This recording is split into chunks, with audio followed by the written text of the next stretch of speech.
Dear students, in this class, we are going to study about the position of the crown in UK or England. Crown or the king are a very important part of England. So in this class, we are going to study about the powers, the functions, and the duties of the crown. அன்புக்கினிய மாணவர்களே, இந்த வகுப்பில் நாம் இங்கிலாந்து அரசருடைய அதிகாரங்கள், உரிமைகள், கடமைகள் போன்றவற்றை பார்க்க இருக்கின்றோம்.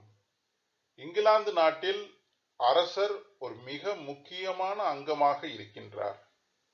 அவருடைய கடமைகளையும் உரிமைகளையும் அவருடைய செயல்பாடையும் இந்த காணொளியின் வாயிலாக காண இருக்கின்றோம்.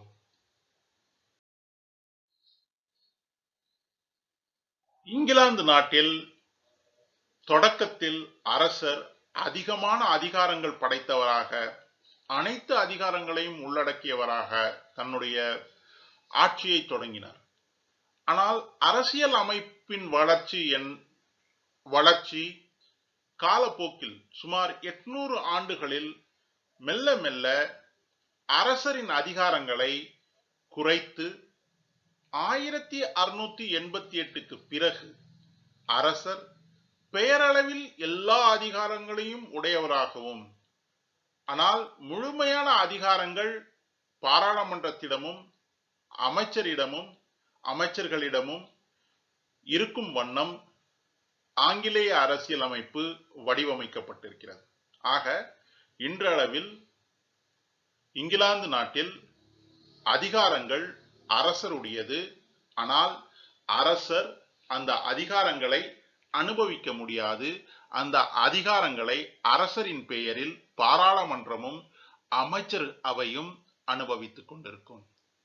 அப்படி என்றால் முடிவுகள் அரசரின் பெயரில் எடுக்கப்படும். ஆனால் முடிவு எடுக்கக்கூடிய அதிகாரம் பாராளுமன்றத்துக்கும் அமைச்சரவைக்குமே இருக்கும். So the English system of governance began with enormous powers to the king. The king had all supreme powers. But 800 years of constitutional development in England saw that the powers of the king were slowly transferred to the parliament and ministers, and to such an extent today the king is a nominal head, whereby he is endowed with all the powers, but the powers are really enjoyed by the parliament and the ministry. In the sense, the decisions are made by the ministry, by the parliament, but they are made in the name of the king. So the king enjoys numerous personal privileges and immunities. He is able to hold private property as an ordinary citizen, not called upon to account in any court of law. King receives a large annual grant from the state treasury. அரசரானவர் England நாட்டில் அதிகமான சலுகைகளை, தனிமனித சலுகைகளை மற்றும் அதிகமான பாதுகாப்புகளை அனுபவிக்கிறார். அவர் ஒரு சாதாரண மனிதனை போல் தனக்கான சொந்த சொத்துக்களை அனுபவித்துக் கொள்ளலாம். அதே வேளையில் அதே நேரத்தில் எந்த நீதிமன்றத்திலும் அவருக்கு எதிராக வழக்கு தொடர முடியாது. அதேபோல் தன்னுடைய வாழ்வாதாரத்திற்காக ஆண்டுதோறும் அவருக்கு ஒரு மிக பெரிய அளவிலான ஆண்டு வருமானம் அவருக்கு வழங்கப்படுகிறது. ஆக இங்கிலாந்து நாட்டில் அரசர் என்பவர் மிக முக்கியமான பதவியில் இருக்கின்றார், மிக முக்கியமான அதிகாரத்தை அனுபவிக்கின்றார். ஆனால் அதிகாரம் பெயரளவில் அவருடையதாக இருக்கிறது. பாராளுமன்றமும் அமைச்சரவையும் அதிகார முடிவுகளை எடுக்கின்றன.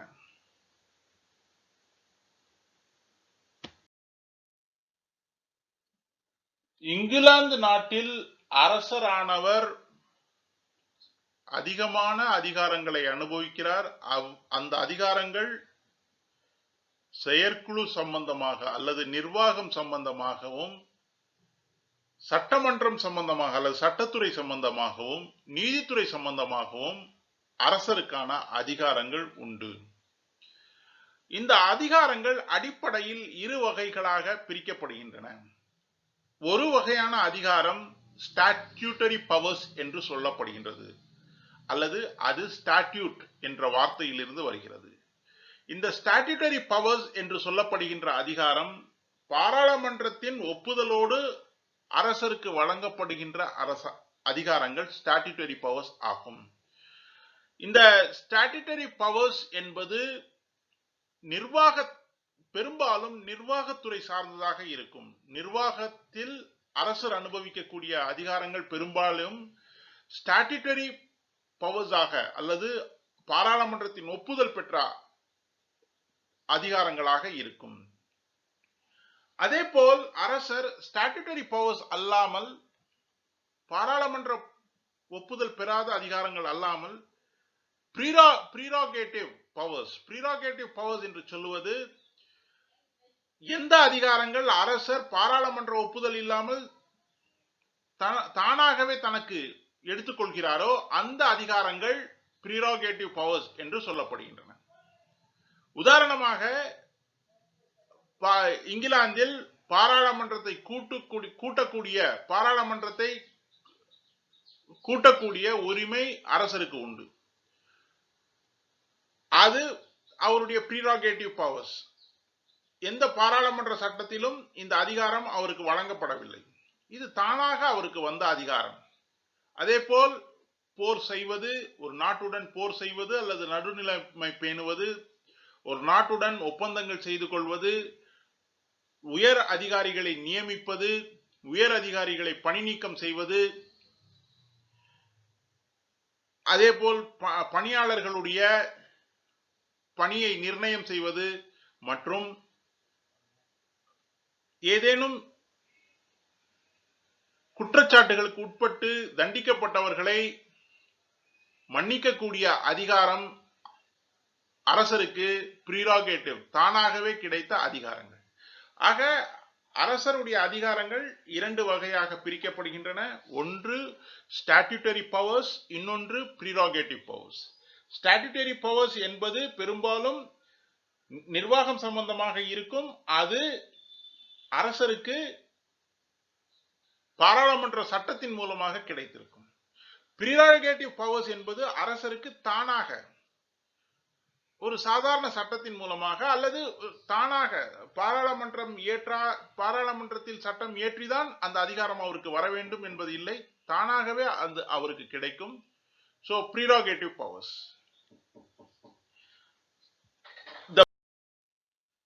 Now let us have a look into the executive powers of the crown.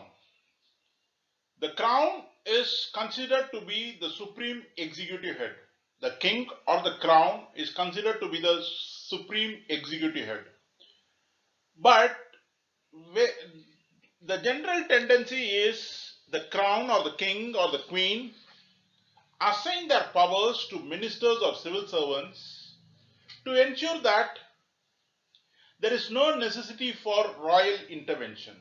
So, though the powers are endowed with the king or the queen or the crown, the normal administrative system is like the king or queen endow the powers to civil servants or ministers, and the administration goes on without the royal intervention, or the administration has limited royal intervention.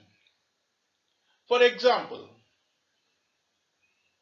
it is the prerogative of the king or the queen to pardon people convicted with some criminal offenses. But this power has been designated to the Home Secretary. So though the power rests with the king or the queen or the crown, the actual decision and the actual action takes place through Home Secretary as far as pardoning of people convicted with criminal offences are concerned. So this is how the system functions. And the crown ensures that there is an observance of all national laws. It's the executive function of the crown to see to that all national laws are observed. And financially speaking, the crown is considered to be responsible for all the national revenues and expenditure. And apart from that, the crown is also responsible for appointment of higher executive and administrative officers, including judges, bishops, and defense forces. And as far as foreign relations is concerned, the crown conducts foreign relations with other countries, sends and receives ambassadors, foreign negotiations, declaration of war, and making peace. Though all these powers are endowed with the crown ensures that these functions, these powers, and the functions connected with these powers are carried out with minimum royal intervention through the ministers and through the civil servants. So, அரசருடைய இங்கிலாந்து அரசர் அல்லது அரசி அல்லது முடியாட்சி அல்லது இங்கிலாந்து அரசருடைய நிர்வாக அதிகாரங்களை பற்றி நாம் பேசிக் கொண்டிருக்கிறோம். அரசர், இங்கிலாந்து நாட்டில் அரசர் அல்லது அரசி அனைத்து அதிகாரங்களையும் பெற்ற, அனைத்து அதிகாரங்களையும் அனுபவித்துக் கொண்டிருக்கிற அல்லது அனைத்து அதிகாரங்களையும் தன்னுள் அடக்கி இருக்கிற தலைமை நிர்வாக பொறுப்பாளர்களாக இருக்கிறார்கள். ஆனால் இப்படி அவர்களிடம் இருக்கக்கூடிய அதிகாரத்தை அவர்கள் நேரடியாக அனுபவிக்காமல் அந்த அதிகாரங்களை அமைச்சர்களிடமோ அல்லது அதிகாரிகளிடமோ ஒப்படைத்து அந்த அமைச்சர்களோ அல்லது அதிகாரிகளிடம் மூலமாகவோ தங்களுடைய பொறுப்புகளை நிர்வகிக்கக்கூடிய, தங்களுடைய பொறுப்புகளை நிறைவேற்றக்கூடிய பண்பு சமீப காலங்களில் நாம் பார்த்து கொண்டிருக்கிறோம். உதாரணமாக, ஏதேனும் குற்ற நடவடிக்கைகளில் குற்றம் சாட்டப்பட்டு தண்டிக்கப்பட்ட நபர்களை மன்னிக்கக்கூடிய உரிமை அரசருக்கோ அல்லது அரசிக்கோ உண்டு. ஆனால் அரசர் அல்லது அரசி இந்த அதிகாரத்தை நேரடியாக தாங்கள் அனுபவிக்காமல் இந்த அதிகாரத்தை அனுபவிக்கக்கூடிய பொறுப்பை உள்துறை செயலாளரிடம் வழங்கி, ஒரு குற்றம் சாட்டப்பட்டவர் தன் மீது கருணை காட்ட வேண்டும் என்ற கருணை மனு வருகின்ற போது அதன் மீது நடவடிக்கை எடுக்கக்கூடிய உரிமை உள்துறை செயலாளரிடம் இருக்கிறது. ஆனால் உள்துறை செயலாளர் அந்த நடவடிக்கையை அரசர் அல்லது அரசின் பெயரில் அவராக எடுப்பார். ஆக அதிகாரங்கள் முழுமையும் அரசரிடமோ அரசியிடமோ இருக்கின்றன. இருப்பினும் அரசரோ அரசையோ சமீப காலங்களில் இந்த அதிகாரங்களை அமைச்சர்களிடமும் அதிகாரிகளிடமும் பிரித்து வழங்கிவிட்டு அந்த பணிகள் செயல்படுவதை இவர்களின் பெயரில் அந்த அதிகாரிகள் செயல்படுவது வழக்கமாக இருக்கின்றது. ஆக அரசருக்கோ அல்லது அரசிக்கோ இருக்கக்கூடிய நிர்வாக குழு, நிர்வாகத்துறை சார்ந்த அதிகாரங்கள் என்ன என்று சொன்னால், அரசர் பைனான்ஸ், அதாவது நிதி, அரசர் அரசர் அனைத்து சட்டங்களும் கடைபிடிக்கப்படுகின்றன என்பதை உறுதி செய்யக்கூடிய ஒரு நிலைப்பாடு அரசருடைய கடமை, அரசருடைய அதிகாரம். அரசர் இங்கிலாந்து நாட்டில் இருக்கக்கூடிய சட்டங்கள் அனைத்தும் கடைபிடிக்கப்படுகின்றதா என்பதை கண்காணிக்கக்கூடிய பொறுப்பு அவரிடம் இருந்தது. ஆனால் இது நேரடியாக அவர் செய்யாமல் அவர் அதற்கான அதிகாரத்தை அமைச்சர்களிடமும் அதற்கான அதிகாரத்தை அதிகாரிகளிடம் ஒப்படைத்து அதை கண்காணிக்கிறார். அதே போல் நிதி நிர்வாகம், நாட்டின் வருமானம் மற்றும் நாட்டின் செலவினம் அரசரின் பெயரில் நடக்கின்றது. ஆக அவரே பொறுப்பாளராக இருக்கின்றார். ஒட்டுமொத்த தேச வருமானத்துக்கும் ஒட்டுமொத்த தேச செலவினத்துக்கும் அவரே பொறுப்பாளராக இருக்கிறார். அதே போல் நியமனங்கள், நிர்வாகத்தின் முதன்மை அதிகாரிகளை நியமிக்கக்கூடிய பொறுப்பு அரசருக்கு உண்டு. அரசரின் பேரில் தான் அந்த நியமனங்கள் நடக்கின்றன. ஆனால் அடிப்படையில் அது அமைச்சரவையின் முடிவாக இருக்கும். அரசர் அதை அப்படியே நிறைவேற்றக்கூடியவராக இருக்கின்றார். உதாரணமாக தலைமை நிர்வாக அதிகாரிகள், நீதிபதிகள், கிறிஸ்துவ பாதிரியார்கள், பேராயர்கள் மற்றும் டிஃபென்ஸ் போர்சஸ் என்று சொல்லப்படுகின்ற பாதுகாப்புத்துறை அதிகாரிகளையும் அரசரின் பெயரில் தான் நியமிக்கப்படுகிறார்கள். அதே போல் நிர்வாகத்துறையில் அரசருக்கு இருக்கக்கூடிய இன்னொரு மிக முக்கியமான பங்கு வெளியுறவுத்துறை. வெளிநாடுகளுடன் உறவு முறை அரசரின் பெயரில் நடைபெறுகிறது. அதாவது ஒரு நாட்டுக்கான தூதரை அனுப்புவது அல்லது வேறு நாடுகளில் இருந்து தூதர்களை ஏற்றுக்கொள்வது அரசரின் பெயரில் நடக்கும். அதே போல் வெளிநாடுகளுடன் பேச்சுவார்த்தைகள் அரசரின் பெயரில் அல்லது அரசின் பெயரில் நடக்கும். வெளிநாடுகளுடன் போர் செய்வது அல்லது அவர்களுடன் அமைதி உடன்படிக்கைகள் செய்து கொள்வது எல்லாமே அரசரின் பெயரில் தான் நடக்கும். ஆக இதுதான் அரசருடைய மிக முக்கியமான அல்லது அரசியுடைய மிக முக்கியமான நிர்வாக குழு அதிகாரங்களாக இருக்கின்றன.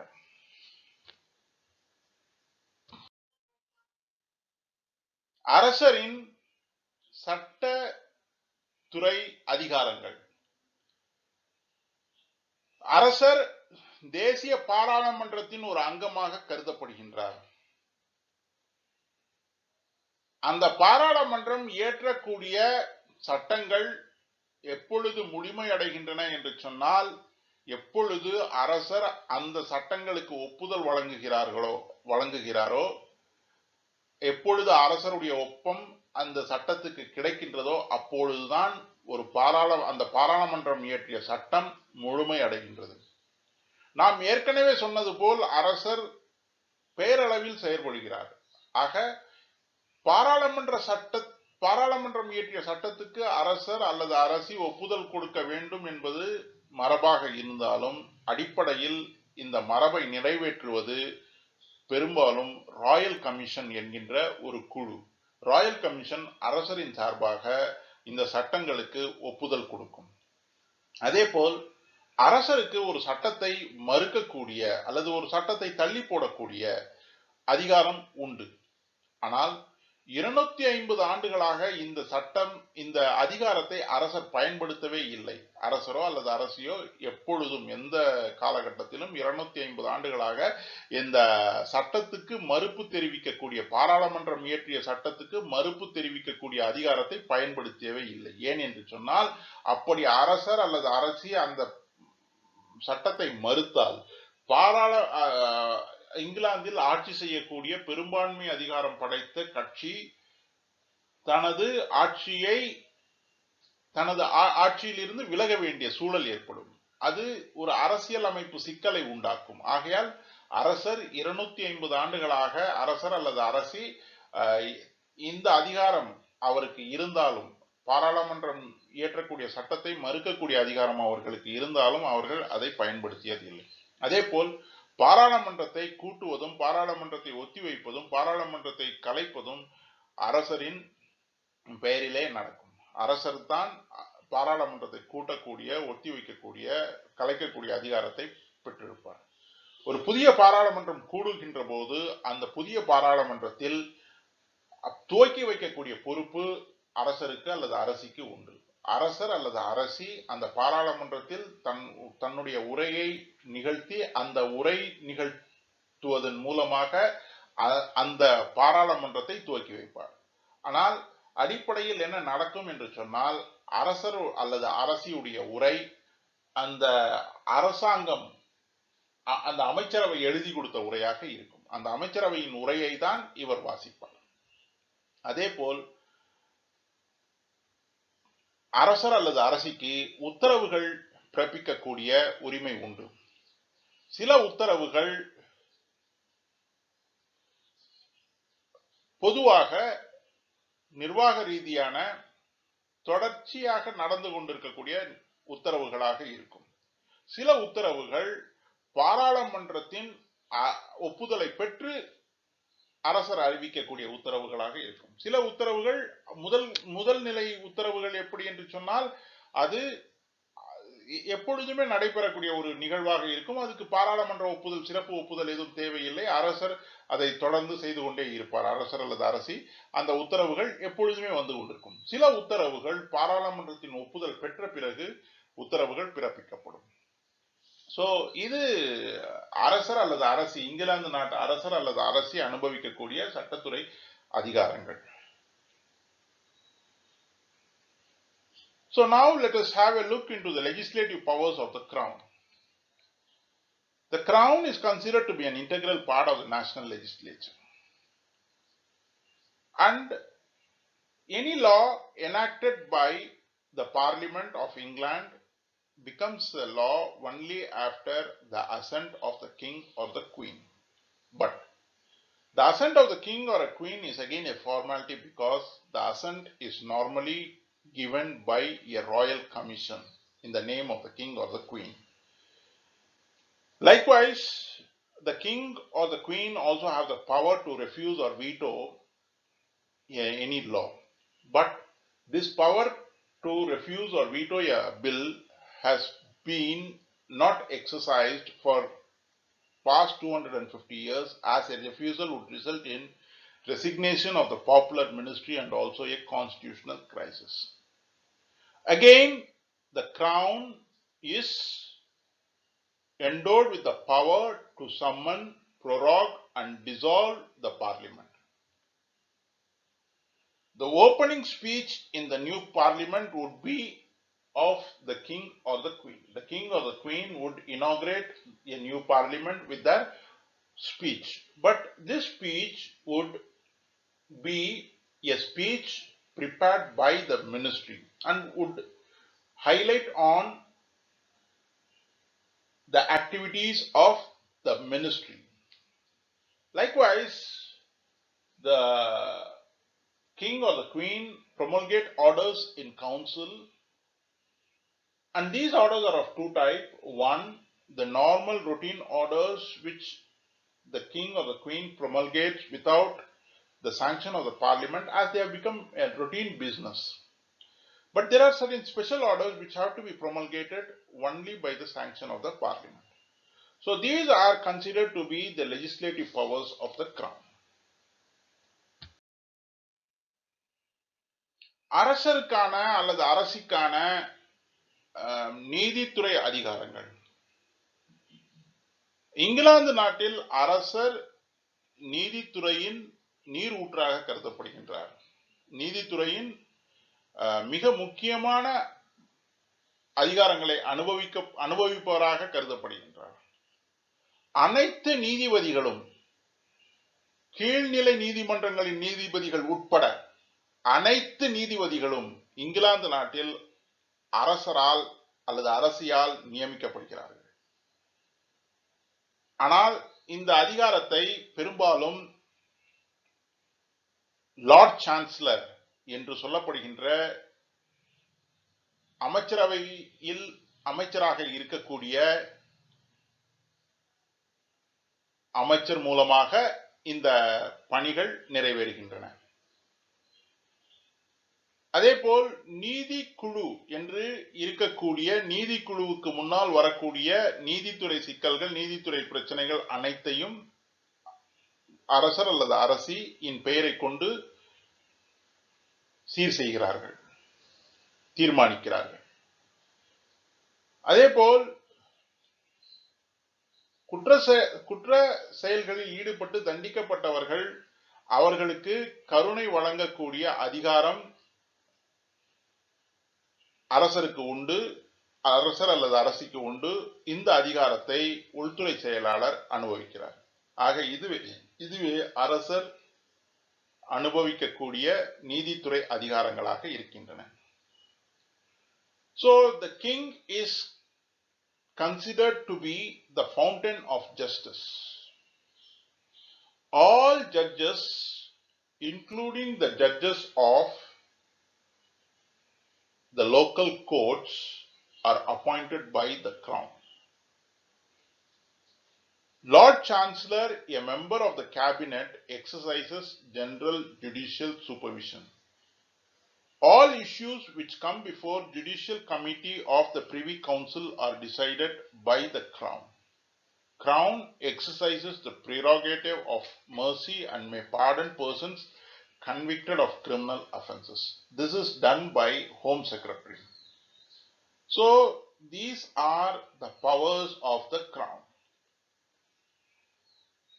So இந்த காணொளியில நம்ம இங்கிலாந்து அரசருடைய அதிகாரங்களை பற்றி படிச்சோம். அந்த அதிகாரங்கள் அவர்தான் தலைமை அதிகாரியாக அல்லது அனைத்து அதிகாரங்களும் கொண்ட ஒரு நிர்வாகத்துறையின் தலைவராக விளங்குறார் அப்படின்றத பார்த்தோம். ஆனா அது பேரளவிலான அதிகாரங்கள் தான். ஏன்னா அதிகாரங்கள் அவருடைய பேர்ல இருக்கும். ஆனா அதை அனுபவிக்கக்கூடிய உரிமை பாராளுமன்றத்துக்கும் பாராளுமன்றத்துல பெரும்பான்மை பெற்ற அமைச்சரவைகளுக்கும் இருக்கும். ஸோ அவருக்கு இருக்கக்கூடிய நிர்வாக குழு அதிகாரங்கள் என்ன, அவருக்கு இருக்கக்கூடிய சட்டத்துறை அதிகாரங்கள் என்ன, அவருக்கு இருக்கக்கூடிய நீதித்துறை அதிகாரங்கள் என்ன, இந்த அதிகாரங்கள்லாம் எப்படி செயல்படுத்தப்படுகின்றன அப்படின்றத நம்ம படிச்சோம். ஸோ அடுத்த வகுப்புல நம்ம இன்னும் அதிகமா அரசரை பற்றி, ஏன் இங்கிலாந்து நாட்டில் அரசர் இருக்கிறாங்க, இங்கிலாந்து நாட்டில் அரசருடைய தேவை என்ன, இங்கிலாந்து நாட்டுடைய அரசருடைய கடமைகள் என்ன அப்படின்றதெல்லாம் நம்ம அடுத்த வகுப்புல படிப்போம். So in this class we have studied about the powers of the British Crown, the executive, legislative and judicial powers of the British Crown.